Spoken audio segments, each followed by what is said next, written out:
I'm Gabe Zichermann. I'm the author of Gamification by Design, which came out this year, and Game-Based Marketing, which came out last year, and the chairman of the Gamification Summit, and an advisor to a large number of companies about gamification.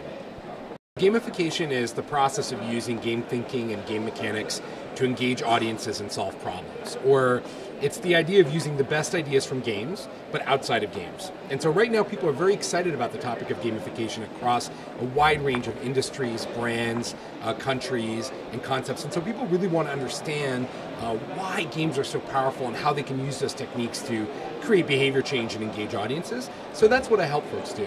So some examples of gamification that people around the world are probably fairly familiar with are things like Nike Plus, which is a pretty popular game interaction built around Nike, the shoe brand, the athletic shoe brand. And basically the concept of Nike Plus is that you have a little device that's attached to your body or your shoe on your iPhone, whatever, and it tracks how much you run. And so, in the original idea, it was just tracking, it was just giving you data, blah, blah, blah. So you just knew, I ran 3 kilometers, or I ran 3.1 kilometers, I ran 3.2 kilometers.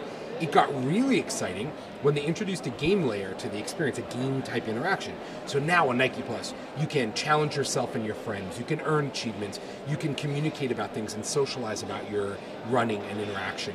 And this is a great example of using game mechanics, game concepts to really create excitement, engagement, tension for consumers that wasn't possible without games before.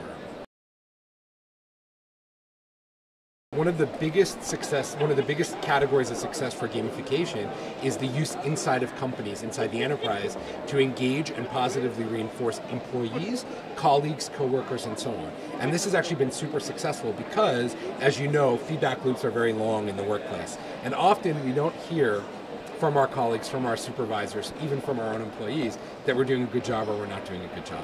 So gamification is being used by a lot of companies to make that process of reinforcement and innovation work more efficiently and work more positively. So you can give one of your colleagues, for example, a virtual item to thank them for a job well done. When they helped you out the last minute because you had to run, they can give you this thing, you can give them this thing and say, thank you so much for helping me.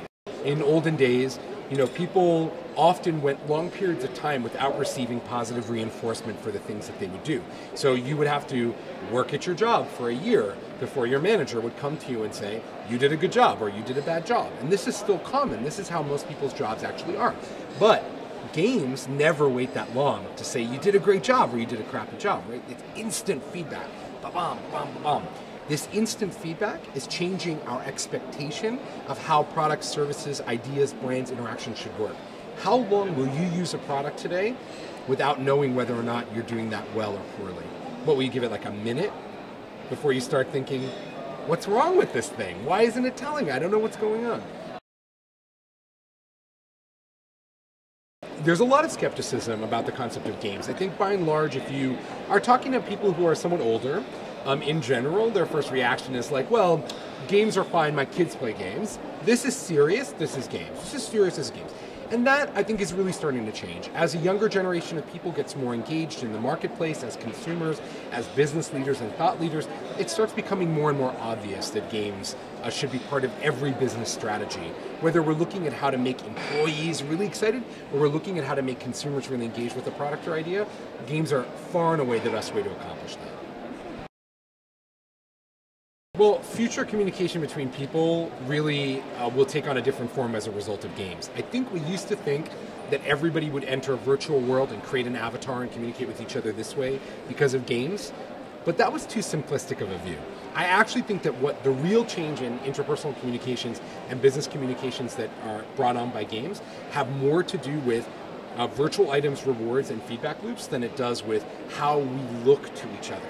We don't need the avatars to be able to communicate with each other. I think we're talking about a future in which every kind of content is shorter, it's generally going to be more positive, it's going to happen way more often, it's going to be very mobile, and it's going to come with an overarching kind of challenge set. So instead of just saying to your, as an example, instead of saying to your friend, hey, let's go to the movies tonight, you might say, I would like to go to the movies with you 6 times in the next 6 months. And if we go to the movies 6 times in the next 6 months together, then on the 6th one, I'm going to buy your movie ticket. And it seems crazy now, because if I say something like that to you now, you would say, that's so weird, why are you doing that to me?